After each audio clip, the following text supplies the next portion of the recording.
Yes sir. Okay yes sir. Thank you बेटा, thank you. चलिए अब बेटा मैं ना, अब लास्ट टाइम मैंने क्या किया था, लास्ट टाइम मैंने आपसे बेटा कहा था फोटो इलेक्ट्रिक इफेक्ट और जो है ब्लैक बॉडी रेडिएशन दोनों को एक्सप्लेन किया था। और लास्ट मैंने आपको फिर 1 इलेक्ट्रॉन वोल्ट क्या होता है, 1 इलेक्ट्रॉन वोल्ट की वैल्यू क्या होती है और उसको उसकी वैल्यू निकालनी सिखाई थी बेटा मैंने आपको। ठीक है, अभी जो मैं बताने वाला हूँ, मैं बताने ये वाला हूँ कि फिर बाद जैसे हमने कुछ पॉइंट पे है ना बेटा लाइट का वेव कैरेक्टर सामने आता है, कुछ पॉइंट पे लाइट का पार्टिकल कैरेक्टर सामने आता है। तो इसलिए लाइट का बेटा क्या नेचर है, लाइट का ड्यूल नेचर है। ड्यूल मतलब दोनों बिहेवियर है, यानी लाइट के कुछ फिनोमिना, कुछ कुछ घटनाएं लाइट से जुड़ी जो है वो वेव नेचर के बिहाफ पे एक्सप्लेन होती है। कुछ जो घटनाएं होती हैं वेव जो लाइट से जुड़ी हुई बेटा वो पार्टिकल नेचर पे एक्सप्लेन होती है। सो इसका मतलब ये हुआ कि लाइट का ड्यूल नेचर है। बट याद रखना जो फोटो इलेक्ट्रिक इफेक्ट और ब्लैक बोर्ड रेडिएशन है उनमें बेटा लाइट का पार्टिकल नेचर से ही वो एक्सप्लेन होती है। अगर वेव नेचर से उसको एक्सप्लेन करना चाहोगे तो बेटा नहीं होगी। ठीक है बेटा, अभी मैं आपके सामने बेटा डिस्कस करने वाला हूँ स्पेक्ट्रम। ठीक है बेटा, स्पेक्ट्रम से पहले बेटा में एक स्पेक्ट्रोस्कोपी होती है। ठीक है, एक स्पेक्ट्रोस्कोपी बेटा ब्रांच है केमिस्ट्री की।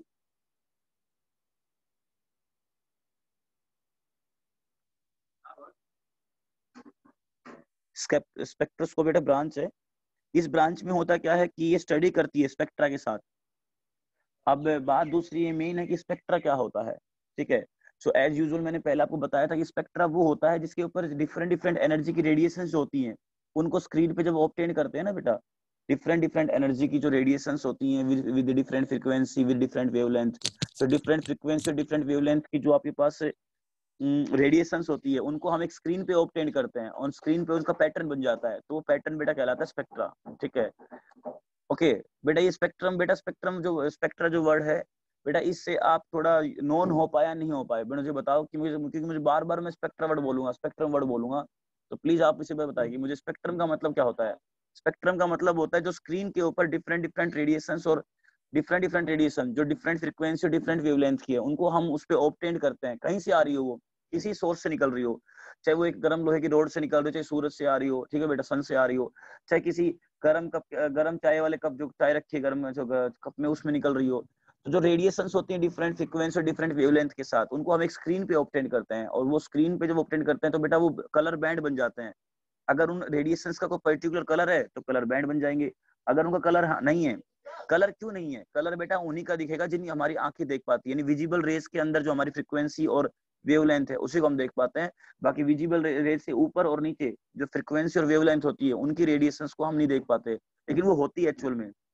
फॉर एग्जांपल आपकी बॉडी से इंफ्रारेड रेडिएशंस निकलती है, जैसे टीवी के रिमोट से इंफ्रारेड रेडिएशंस निकलती है, जैसे अंतरिक्ष से सन से स्टार से कॉस्मिक रेज हमारे एटमॉस्फेयर में खूब फैली हुई है लेकिन हमें नहीं दिखती है ना बेटा। मोबाइल जो है वो रेडियो वेव्स पे काम करते हैं, जो इंटरनेट कनेक्शन है वो रेडियो वेव्स पे काम करता है, हमें नहीं दिखता है बेटा। ठीक है, जो नियर जो कुछ 50 100 किलोमीटर 200 किलोमीटर का जो सेक्टर होता है, एरिया होता है, उसमें माइक्रोवेव से हम कम्युनिकेशन स्थापित करते हैं, वो हमें नहीं दिखती है बेटा। सूरज से अल्ट्रा वायलेट रेज आती है, हमें नहीं दिखती है। ठीक है, इंफ्रारेड रेडिएशन बताया मैंने आपको। जो स्नेक होते हैं, हाँ कई कुछ कुछ एनिमल्स की आंखें जो होती हैं वो इंफ्रारेड रेडिएशंस के लिए बनी होती है, जैसे स्नेक होता है। स्नेक को हमारी तरह विजिबल लाइट दिखती है, स्नेक को सिर्फ क्या दिखती है, इंफ्रारेड रेडिएशन दिखती है। स्नेक को सिर्फ किसी की बॉडी से निकलती हीट दिखती है, वो हीट से किसी का एडजस्ट कर लेते हैं कि भाई हाँ इधर इधर ये जो है कोई सामने जानवर है। ठीक है, सो वो उसको देख पाते हैं। और हीट किससे निकलेगी, जो हॉट ब्लडेड एनिमल्स होते हैं, हमने पढ़ा हुआ ना कोल्ड ब्लडेड एनिमल्स और hot blooded animals. Cold blooded जो होते हैं, यस सर। हाँ, तो हॉट ब्लडेड एनिमल्स से हम वैसे भी हमारी बॉडी से इंफ्रारेड रेडिएशंस कंटिन्यू निकलती है। तो मैं यही कहना चाह रहा हूँ बेटा, जब तक आपको क्लियर नहीं होगा कि wave wave different different radiations और डिफरेंट रेडिएशंस जो होती हैं अलग अलग वेवलेंथ के साथ अलग फ्रीक्वेंसी के साथ, इनका जब तक पैटर्न नहीं मालूम होगा, यानी कि इलेक्ट्रोमैग्नेटिक स्पेक्ट्रम जो मैं आपसे ऑलरेडी डिस्कस कर चुका हूँ वो नहीं मालूम होगा, और जब तक आपको स्पेक्ट्रम वर्ड क्लियर नहीं होगा, आप मेरे द्वारा पढ़ाया गया अभी जो टॉपिक है उसको बेटा आप समझने में प्रॉब्लम आएगी। कंसंट्रेट करते हैं। ठीक है बेटा, मैं दोबारा की स्क्रीन है, ये स्क्रीन है फोटोग्राफिक प्लेट, मतलब कुछ आएगा तो उस पर अफेक्ट करेगा और उस पर ऑब्टेंड होगा। तो क्या होगा, इस पे डिफरेंट डिफरेंट जो एनर्जी की रिसंस आ रही हैं वो इस पे आएंगी, यहाँ पे कुछ कलर्ड पेन बनाएंगी, बैंड बनाएंगी, बैंड मतलब डॉट्स बनाएंगी। ठीक है, these are known as these spectrum जो ऑब्टेंड यहाँ पे होगा, जो स्क्रीन के ऊपर हमें ऑब्टेंड हो रहा है, this is called electromagnetic spectrum, क्योंकि हम रेडिएशंस को इलेक्ट्रोमैग्नेटिक रेडिएशंस बोलते हैं। ठीक है, तो ये ऑब्टेंड होगा। जैसे एक एग्जांपल देता हूँ आपको मैं, जैसे प्रिज्म से लाइट निकलती है बेटा, तो वो 7 डिफरेंट कलर्स में बेटा वो बढ़ जाती है। तो वो आपने जब देखा होगा आगे बुक में आगे है ना पट्टी लगी होती है ना, उस पट्टी के ऊपर सारे सारे कलर दिखाए जाते हैं कि यहाँ पे ये देखो वोयलेट है, ठीक है बेटा, नीचे होगा वोयलेट, VIBGYOR, ऐसे वो डिफरेंट कलर दिखाए जाते हैं, ठीक है। देखो बेटा जिसकी तो ये जो जो जिस स्क्रीन पे कलर दिख रहे हैं इसको हम स्पेक्ट्रम बोलते हैं। ये स्पेक्ट्रम ये ना बेटा हमारा जो स्पेक्ट्रम ऑब्टेंड हो रहा है, ठीक है, और ये स्क्रीन स्पेक्ट्रा कहलाती है। स्पेक्ट्रम ऑब्टेंड हो रहा है, ये स्क्रीन स्पेक्ट्रा कहलाती है बेटा, डिफरेंट कलर के जो बैंड्स बने हुए हैं। अब बताओ मुझे ये वर्ड क्लियर हुआ कि नहीं हुआ बेटा, क्योंकि मैं इसके बाद ही समझाऊंगा। Yes sir. बताओ बेटा, ठीक है। Yes sir. अब बेटा सुनिए, आप देखिए, अब मैं बताता हूँ कि स्पेक्ट्रोग्राफ क्या होता है। एक होता है स्पेक्ट्रोस्कोप या स्पेक्ट्रोग्राफ, ये वो इंस्ट्रूमेंट होता है जिससे हम जो है ना ऑब्टेन करते हैं। स्पेक्ट्रोग्राफ या स्पेक्ट्रोस्कोप क्या होता है? ये बेटा एक ऐसा इंस्ट्रूमेंट है जिसको हम यूज करते हैं। आई रिपीट, स्पेक्ट्रोग्राफ या स्पेक्ट्रोस्कोप क्या होता है? दिस इज एन इंस्ट्रूमेंट, ये है वह एक यंत्र है, एक इंस्ट्रूमेंट है जिसका हम यूज करते हैं। जो रेडिएशन आ रही, ठीक है, किसी सोर्स से, उनकी डिफरेंट फ्रीक्वेंसीज हैं, न्यू उनकी वैल्यू अलग अलग है और उनकी लैम्डा भी अलग अलग है। तो उनको हम स्पेक्ट्रोग्राफ और स्पेक्ट्रोस्कोप की मदद से उन डिफरेंट डिफरेंट रेडिएशंस की जो रेडिएशंस आ रही हैं, जिनकी अलग अलग वेवलेंथ, अलग अलग फ्रीक्वेंसी, उनको हम सेपरेट कर सकते हैं, उनको अलग अलग स्टडी कर सकते हैं, सेपरेट करके उनको स्टडी कर सकते हैं, ठीक है। तो वो इंस्ट्रूमेंट की मदद से हम उनको अलग कर पाते हैं कि भाई ये अलग डिफरेंट वेवलेंथ की है, ये अलग वेवलेंथ की, ये अलग वेवलेंथ की, ये अलग वेवलेंथ की है, इसकी फ्रीक्वेंसी अलग है, इसकी फ्रीक्वेंसी अलग है, इसकी फ्रीक्वेंसी अलग है। तो ऐसे हम उनको क्या कर सकते हैं, अलग कर सकते हैं। तो अगर मैं डेफिनेशन बोलना चाहूँ एक साथ से, तो डेफिनेशन ऐसे आएगी, an instrument used to separate the radiations of different wavelength और फ्रीक्वेंसी इज कॉल्ड स्पेक्ट्रोस्कोप और spectrograph. I repeat again, an instrument used to separate the radiations of different wavelength and frequencies is known as spectroscope and spectrograph। ठीक है बेटा। अच्छा, spectroscope क्या होता है? जैसे स्पेक्ट्रोस्कोप, अब देखो प्रिज्म का नाम सुना है बेटा? प्रिज्म देखा बेटा, ये बुक में देखा हो या लाइव देखा हो बेटा? Yes sir. बेटा प्रिज्म वो प्रिज्म को बेटा स्पेक्ट्रोग्राफ और स्पेक्ट्रोस्कोप बोलते हैं, क्योंकि प्रिज्म के अंदर से अगर हमारी जो लाइट गुजर जाती है, व्हाइट लाइट जाती है, तो आप जानते हैं व्हाइट लाइट में विबग्योर है, VIBGYOR, तो वो साथ के साथ जो डिफरेंट रेडिएशंस है जो उनको अलग कर देता है। तो बेटा प्रिज्म की मदद से वो अलग हुआ, तो प्रिज्म क्या कहलाएगा बेटा, बताइए? प्रिज्म क्या कहलाएगा? स्पेक्ट्रोस्कोप या स्पेक्ट्रोग्राफ कहलाएगा, ठीक है बेटा। हाँ हाँ, यही मदद होता है, ठीक है। अच्छा अब बेटा आगे सुनिए। अब देखो बेटा स्पेक्ट्रो, अब है ना ये जो सब कुछ स्टडी होती है, जो ये रेडिएशंस को अलग अलग स्टडी करना है, इसको जो जो इनको हम रीड करते हैं, स्टडी करते हैं, ये केमिस्ट्री ब्रांच के अंडर करते हैं। उस केमिस्ट्री ब्रांच का नाम बेटा स्पेक्ट्रोस्कोपी। बेटा प्लीज म्यूट कर लो अपने आप को, जो भी अनम्यूट है बेटा। योगेश म्यूट कर दो बेटा, जो भी अनम्यूट है।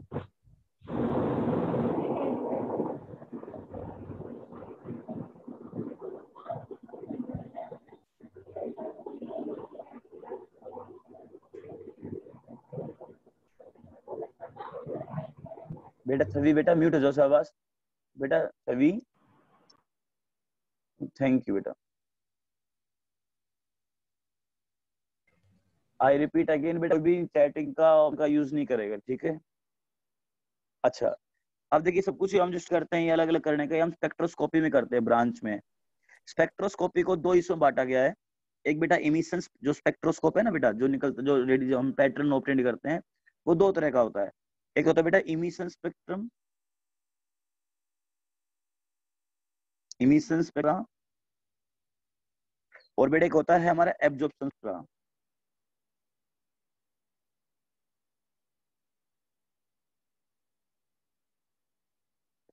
अब इमिशन स्पेक्ट्रा में क्या होता है बेटा, देखिए पहला हमारा इमिशन स्पेक्ट्रा। इमिशन स्पेक्ट्रा में क्या होता है बेटा, इसको भी हम दो हिस्सों में बांट सकते हैं इमिशन को, लाइन कोंट स्पेक्ट्रा और बेटा होता है लाइन स्पेक्ट्रा। अब कॉन्टिन्यूअस लाइन में क्या होता है पहले बेटा बताएंगे इसमें, और इमिशन आएंगे। इमिशन में होता है क्या, असल में इमिशन में क्या होता है कि कोई रेडिएशन किसी सोर्स से बेटा निकल रही है, जैसे मान लीजिए सन से बेटा, है ना, जो है क्या कि अपनी जो रेडिएशन आ रही है, लाइट आ रही है, वो आ रही है, ठीक है। जब उसको हम प्रिज्म से पास करते हैं, तो प्रिज्म से पास करने के बाद उसमें जो भी अलग अलग डिफरेंट कलर की वेवलेंथ है, वो आपको स्क्रीन पे ऑब्टेन हो रही है, ठीक है, समझिए बेटा। तो ऐसे स्पेक्ट्रम को क्या इमिट होती है वो, मतलब एक व्हाइट लाइट से, किसी सोर्स से कोई लाइट आ रही है, वो जब भी किसी प्रिज्म से आउट होगी, निकलेगी, तो सामने स्क्रीन पे आपको हर एक डिफरेंट डिफरेंट जो कलर के जो बैंड्स है वो बन जाएंगे उस स्क्रीन पे, ठीक है बेटा। तो उसको हम बोलते हैं इमिशन स्पेक्ट्रा। इसमें लाइट इमिट हो रही है, निकल रही है, ठीक है। कोई सोर्स से व्हाइट लाइट आई थी, वो सिर्फ व्हाइट दिख रही थी, उसके बाद जब प्रिज्म से पास किया, तो उसमें जितने डिफरेंट कलर की वेवलेंथ थी, जितने भी डिफरेंट जो रेडिएशंस थी, ठीक है, with different frequency, different wavelength, तो सारी सारी आपको स्क्रीन पे ऑब्टेन हो रही है, ठीक है बेटा। उसको बोलते हैं emission spectra. Emission spectra continue और लाइन दो होता है।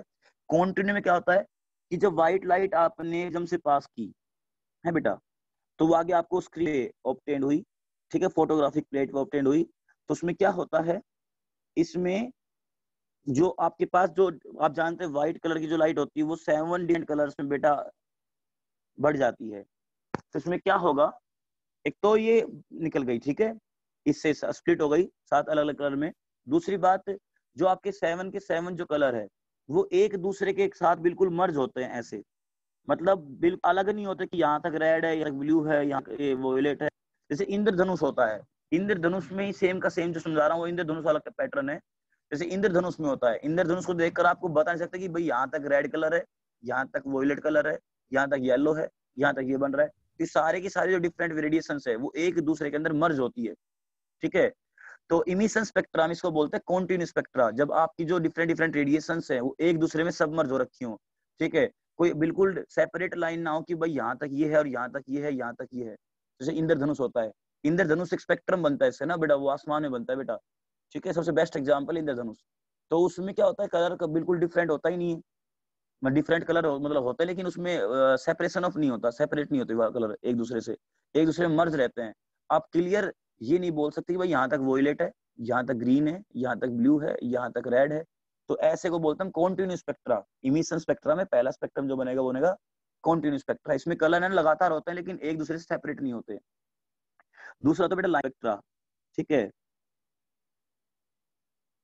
इसमें क्या होता है बेटा, इसमें एक ही पर्टिकुलर वेवलेंथ की लाइट को हम स्क्रीन पे ऑब्टेन करते हैं, एक ही पर्टिकुलर लाइन लाइट को। जैसे एग्जांपल पूछता है, अगर मान लीजिए आप NaCl जो है, NaCl, ठीक है बेटा, NaCl जो है उसको आप है ना बंसन बर्नर, एक नीचे बर्नर ले ली, ठीक है, बंसन बर्नर जैसे लैब में देखा आपने, जो वो बर्नर होते हैं, वो ले लीजिए, उसके ऊपर NaCl आप हीट कीजिएगा। जैसे हीट करेंगे बेटा क्या होगा, और उसको फिर आगे ना एक स्लिट लगाइएगा, स्लिट मतलब एक बारीक सा बनाइएगा, उसमें से लाइट पास होगी। उसके बाद प्रिज्म रखिएगा, जो वो लाइट प्रिज्म से पास होगी और आगे स्क्रीन बनाइएगा, ठीक है।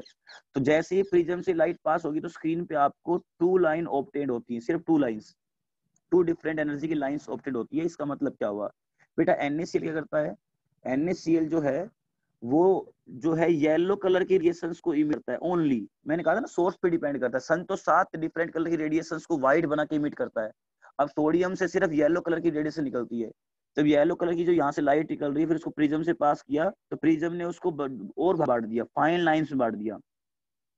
सो 2 लाइन यहाँ पे आपको ऑब्टेन होगी येलो कलर की, जिसमें नीचे एक फ्रीक्वेंसी होगी 589 से लेकर 589 एंगस्ट्रॉम, ठीक है बेटा।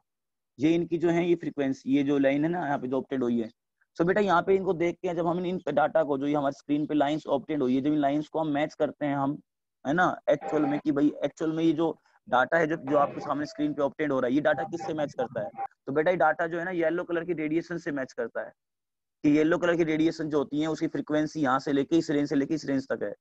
तो इसमें क्या बना, सिर्फ एक लाइन बनी, लाइन मतलब क्योंकि सोर्स जो था वो केवल एक पर्टिकुलर कलर की लाइट को ही इमिट कर रहा था, यानी कि सोडियम क्लोराइड केवल और केवल येलो कलर की लाइट को इमिट करता है, किसके अंदर, लाइन स्पेक्ट्रा बनाता है। लाइन मतलब अगर एक ही कलर की रेडिएशन को इमिट करेगा, तो बेटा स्क्रीन पे एक ही ऑब्टेंड होगी, दो तो ऑब्टेंड होगी नहीं, ठीक है ना।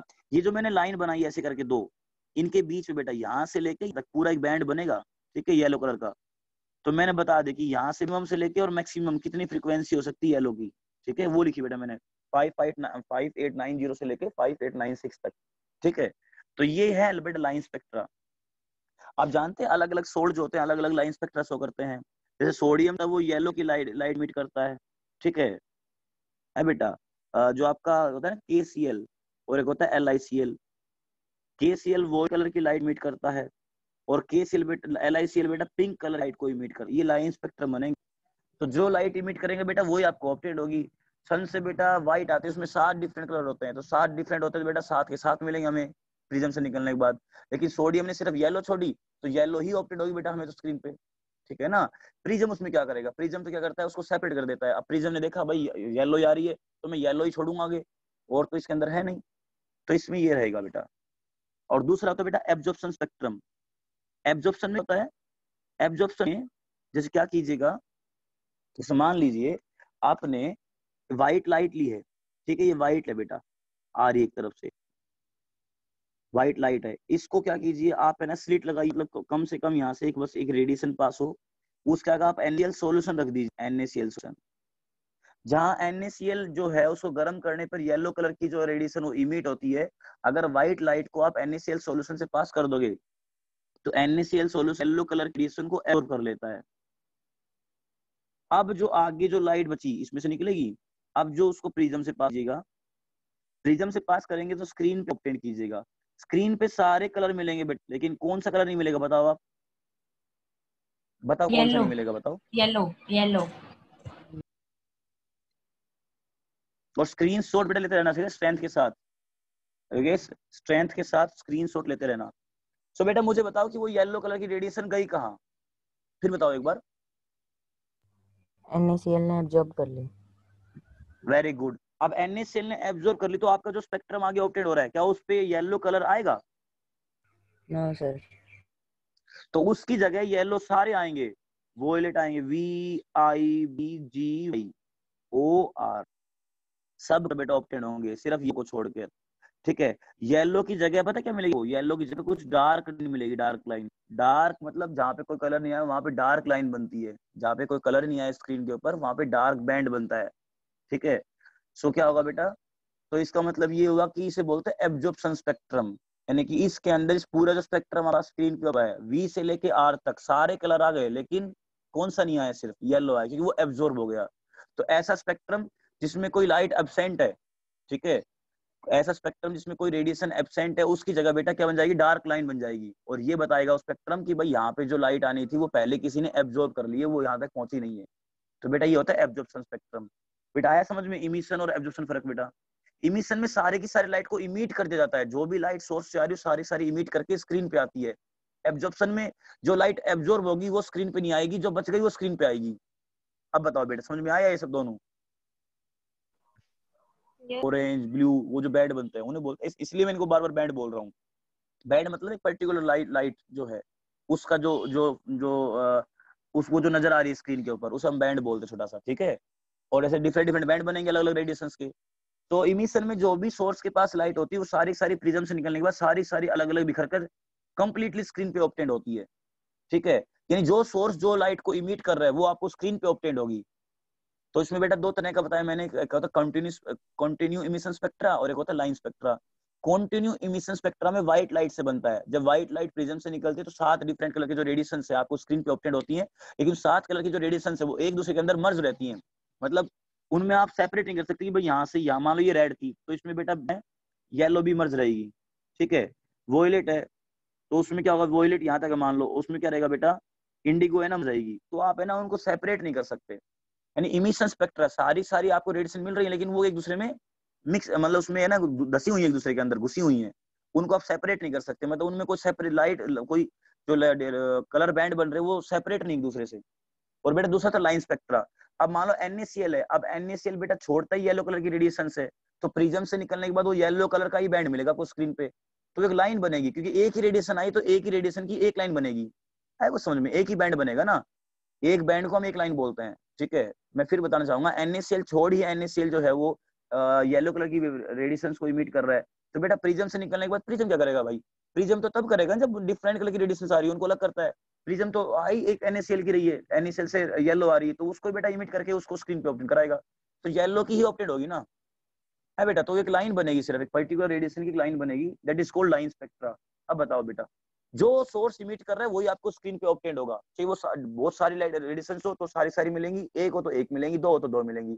और एब्जॉर्प्शन में जो रेडिएशन को रास्ते में किसी ने एब्जॉर्ब कर लिया तो वो रेडिएशन आपको स्क्रीन पे नहीं मिलेगी, उसकी जगह आपको एक ब्लैक स्पॉट मिलेगा। बताओ बेटा, अब इमिशन और दोनों में में उनका इलेक्ट्रॉन के बिहेवियर को जानना वो बड़ा मुश्किल पड़ता है। ठीक है, सो बेटा क्या हुआ, सबने मोस्टली साइंटिस्ट ने, इवन भोर ने भी, बेटा मैं फिर कहना चाहूंगा, मैं भोर की बेटा आपको थ्योरी पूरी कंप्लीट रिकॉर्ड करके भेजी बेटा, प्लीज उसको देखना जरूर, उसको जरूर देखना, 101% देखना बेटा, बहुत इंपॉर्टेंट थ्योरी है। ठीक है, हाँ, तो मैं फिर क्या बताना चाहूंगा कि जो हाइड्रोजन को मैंने जो शुरुआती साइंटिस्ट थे उन्होंने हाइड्रोजन को एज ए रिसर्च मटेरियल लिया। क्यों लिया, मैं उसका कारण बताना चाहूंगा। हाइड्रोजन केवल केवल एक इलेक्ट्रॉन होता है, एक हाइड्रोजन के एटम में केवल एक इलेक्ट्रॉन होता है। अब वो जो इलेक्ट्रॉन होता है उसके पैटर्न को, उसके बिहेवियर को समझना बहुत आसान पड़ता है बेटा, साइंटिस्ट के लिए आसान पड़ा। ठीक है, लेकिन मल्टी इलेक्ट्रॉनिक एटम जिसमें एक से ज्यादा electron, sorry multi electronic atom जो होते हैं, एक पर्टिकुलर एटम में एक से ज्यादा इलेक्ट्रॉन हो तो उनके इलेक्ट्रॉन्स को बिहेवियर जाना बेटा बड़ा मुश्किल था। तो शुरुआती में हाइड्रोजन को ही एज ए रिसर्च मटेरियल लिया गया। इवन भोर ने जो अपनी थ्योरी लिखी, भोर ने भी हाइड्रोजन को ही एज ए रिसर्च मटेरियल लिया था। अब मैं बताता हूँ कि एलिमेंट पे स्पेक्ट्रम कैसे काम करता है किसी पर्टिकुलर। ठीक है बेटा, एक और मैं आपको बता दूं, कुछ एक दो तीन पॉइंट बता दूं। पता है आपको कुछ एलिमेंट है, गौर सुनना बेटा, पता है स्पेक्ट्रोस्कोपी मेथड से बहुत सारे एलिमेंट की डिस्कवरी हुई है। पीछे वाला देखो, हीलियम हो गया, रुबीडियम हो गया, जो मैं लिखता हूँ, helium, rubidium, caesium, tantalum, indium और गैलियम और एससी स्कैंडियम। पता है आपको ये जो एलिमेंट्स है इनकी जो जो स्टडी हुई है वो मोस्टली, इनकी जो डिस्कवरी हुई है, इनकी जो स्टडी हुई है वो मोस्टली स्पेक्ट्रोस्कोपी से हुई है, स्पेक्ट्रोस्कोपी की मदद से। मतलब इनके इनसे जो निकलने वाली रेडिएशंस हैं उनको स्टडी करके, उनको जांच के, इनके स्पेक्ट्रम को जांच, इन एलिमेंट्स के स्पेक्ट्रम को जांच के, तब जाके बेटा इनकी है ना डिस्कवरी हो पाई। मतलब कहने का ये होगा कि स्पेक्ट्रोस्कोपी एलिमेंट की डिस्कवरी में भी हेल्प करती है बेटा। ये मत सोच लेना कि स्पेक्ट्रोस्कोपी सिर्फ वही इमिशन वाला है, इतना यहाँ तक हो गया। स्पेक्ट्रोस्कोपी जो होता है वो हेल्प करता है एलिमेंट की डिस्कवरी में भी। ये एलिमेंट की डिस्कवरी स्पेक्ट्रोस्कोपी से हुई है। अब सुनो बेटा आगे, बेटा म्यूट करो शाबाश। एक बेटा एक वर्ड अब मैं आपको, ये तो सारा वैसे इमिशन स्पेक्ट्रा था, एब्जॉर्प्शन था, लाइन था, कंटिन्यू था। अब देखो बेटा एटॉमिक स्पेक्ट्रा। एटॉमिक स्पेक्ट्रम क्या होता है, एटॉमिक स्पेक्ट्रम क्या होता है, सुनिए। अब बेटा हमारा मेन स्टार्ट हो गया लेवल्स एनर्जी का, सेल और सब सेल का। बेटा प्लीज म्यूट करो, कोई बच्चा भूल गया तो करना गया सभी बेटा।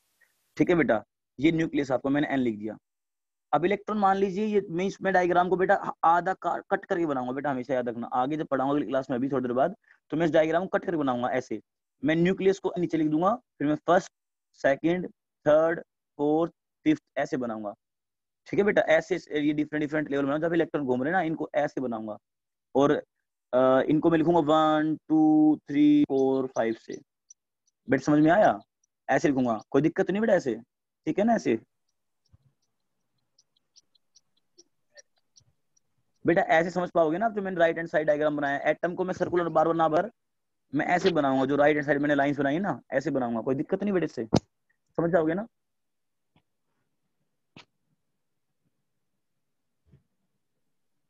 अब देखिए बेटा, हाँ एटॉमिक स्पेक्ट्रम क्या होता है, पहले नाउ कि मैं बताता हूँ, बोर थ्योरी का मुझे डिस्कस करना पड़ेगा। बोर ने क्या कहा था बेटा, बोर ने सेल और सेल को बताया बेटा। सेल और सब सेल कोई किसी जगह का नाम नहीं है बेटा, सेल और सब सेल एनर्जी का नाम है। सेल और सब सेल एनर्जी का नाम है, याद रखना, आई रिपीट, सेल एंड सब सेल एनर्जी का नाम है। ठीक है, तो क्या हुआ बेटा सुनिए, बोर ने कहा कि जो न्यूक्लियस है हमारा, उसके चारों तरफ डिफरेंट रहना जो है ऑर्बिट्स हैं, इनको रस्तों को बोला ऑर्बिट्स, जिनके अंदर इलेक्ट्रॉन्स रिवॉल्व होते हैं। ठीक है बेटा, इनको, और अगर रस्ते हैं तो इनको ऑर्बिट नाम दिया। ठीक है, अच्छा दूसरा सुनो बेटा, दूसरी बात ये कही कि इन ऑर्बिट्स की है ना जो एनर्जी होती है वो क्वांटाइज्ड होती है। सबसे इंपॉर्टेंट पॉइंट, क्वांटाइज्ड। क्वांटाइज्ड का मतलब होता है फिक्स, कि जो इलेक्ट्रॉन जो है इन रस्तों पे घूम रहे हैं, इन रस्तों पे जो इलेक्ट्रॉन घूम रहे हैं, उन इलेक्ट्रॉन्स की और उन रस्तों की जो एनर्जी क्वांटाइज्ड है, मतलब फिक्स है। सो इलेक्ट्रॉन एक फिक्स एनर्जी के साथ न्यूक्लियस के चारों तरफ घूम रहा है। जब वो इलेक्ट्रॉन न्यूक्लियस के चारों तरफ घूमता है तो वो घूमते वक्त, रिवॉल्व करते वक्त एनर्जी को लॉस नहीं करता है जहां वो घूम रहा है, ठीक है, उस वो एनर्जी को लॉस करता नहीं है। तो अगर वो एनर्जी को लॉस करेगा नहीं तो वो बेटा न्यूक्लियस के अंदर गिरेगा नहीं, और न्यूक्लियस के अंदर गिरेगा नहीं तो एटम कोलैप्स होगा नहीं, एटम डिस्ट्रॉय होगा नहीं। तो ये लिमिटेशन को सोल्व कर दिया। किसकी लिमिटेशन थी ये? रदरफोर्ड की थी। रदरफोर्ड बता नहीं पाया था कि एक्चुअल में इलेक्ट्रॉन कहाँ घूम रहे हैं, ठीक है, उनकी एनर्जी क्वांटाइज्ड है कि नहीं है। फिर उनसे सवाल किया था मैक्सवेल ने, ये कहा था कि भाई इलेक्ट्रॉन सेंटर, अगर जैसे आप कह रहे हो हिसाब से, तो इलेक्ट्रॉन जो है वो सेंटर में गिर जाना चाहिए, न्यूक्लियस गिर जाना चाहिए, ठीक है। फिर बाद में बोर ने इस चीज को एक्सप्लेन किया, उसने कहा कि जो इलेक्ट्रॉन घूम रहे हैं उन इलेक्ट्रॉन्स की जो एनर्जी क्वांटाइज्ड है, ठीक है, और जिन पाथ पे घूम रहा है उन पाथ की एनर्जी भी क्वांटाइज्ड है, ठीक है बेटा। देखो सिंपल, अगर रास्ता कहते हो कि पाथ है तो ऑर्बिट नाम बोलेंगे उनका, लेकिन अगर उन ऑर्बिट को हम एक पर्टिकुलर एनर्जी के साथ जोड़ के पढ़ते हैं तो फिर वो ऑर्बिट नहीं कहलाएंगी, वो कहलाएंगी सेल, ठीक है। कि डिफरेंट डिफरेंट एनर्जी लेवल्स हैं हमारे न्यूक्लियस के चारों तरफ, जो जिनमें इलेक्ट्रॉन्स घूम रहे डेफिनेट